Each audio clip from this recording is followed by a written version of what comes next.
비하인드 뉴스입니다. 이성대 기자가 나와 있습니다. 이성대 기자, 첫 번째 키워드 볼까요? 네, 첫 번째 키워드 보겠습니다. 자, 꺼진 마이크도 다시 보자. 예, 꺼진 마이크 이야기. 어제 오늘 계속 화제가 되고 있는데 여당 원내대표와 또 청와대 실장 간의 대화 이야기인 거죠? 그렇습니다. 어제 민주당 회의에서 두 사람이 마이크가 꺼진 줄 알고 가벼운 이야기를 나눴는데 그게 뒤늦게 녹음이 돼서 공개가 됐습니다.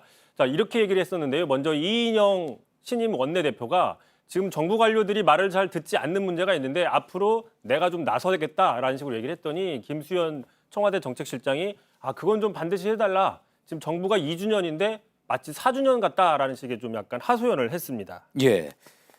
회의를 시작하기 전에 가볍게 나눈 이야기다라고 소개를 하기는 했지만 대화 내용을 보면은 정부 관료들이 정부 여당 말을 듣지 않는다 그런 얘기가 결국은 청와대 그리고 또 여당의 고위급 인사 입에서 나온 거기 때문에 무게감이 상당할 수밖에 없을 것 같습니다. 그렇습니다. 지금도 여전히 정부의 힘이 남아있는 집권 중반임에도 불구하고 관료 조직 특유의 보신주의 또는 어떤 복지부동 같은 게 틈만 나면 드러난다. 이런 어떤 경고성 발언으로도 해석을 할 수가 있는데요. 특히 특정 부서까지 거명을 하면서 이야기를 했습니다. 좀 더 들어보시죠. 예. 전적으로 김현미 장관은 한 달 없는 사이에 지들끼리 이상한 짓을 많이 해요. 지금 버스 사태가 벌어진 것도 잠깐만 끼고는 엉뚱한 짓을 하고. 예, 정말 생생하게 다 녹음이 됐군요.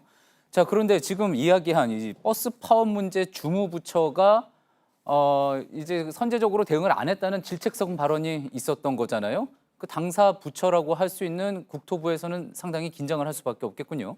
그렇습니다. 그러다 보니까 내년 총선을 앞두고 정부 여당이 공무원 사회의 어떤 군기를 잡기 위해서 기강을 좀 다잡기 위해서 좀 의도적인 전략을 보인 게 아니냐 뭐 이런 해석들도 있습니다. 예. 실제로 정말 마이크가 켜져 있는 줄을 모르고 이런 경고성 발언들을 했겠냐는 거죠. 자, 지금 보시는 것처럼 이 회의실 앞에는 이렇게 좀 가려 있지만 이런 뭐 더듬이처럼 보이는 마이크가 있습니다. 제가 실제로 좀 가져와 봤는데요. 이게 예. 방송사들이 자주 쓰는 뭐 이런 형식의 마이크입니다. 그러니까 여러 방송사들이 이거를 각자 하나씩 다 해놓기 때문에 더듬이처럼 이렇게 삐죽삐죽 튀어나오게 그렇습니다. 되는 이렇게 거죠. 뭉치가 있는데 좀 보기 싫어서 이런 이 팻말 같은 걸로 가려놓기를 많이 하는데 예. 대부분 다 온 상태, 켜놓은 상태로 놓기 때문에 이미 다 녹음이 된다라는 거죠. 그렇기 때문에 이거를 뭐 몰랐다라고 얘기하는 게 아닐 수도 있다. 뭐 이런 식의 해석도 있습니다. 예.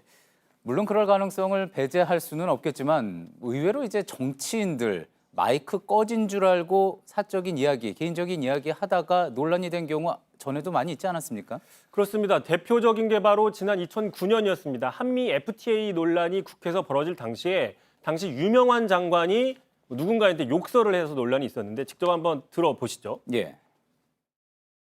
천장보다 의장님 천장보다 왜 들어와 있습니까? 예. 또 있습니다. 가깝게는 지난 2017년이었습니다.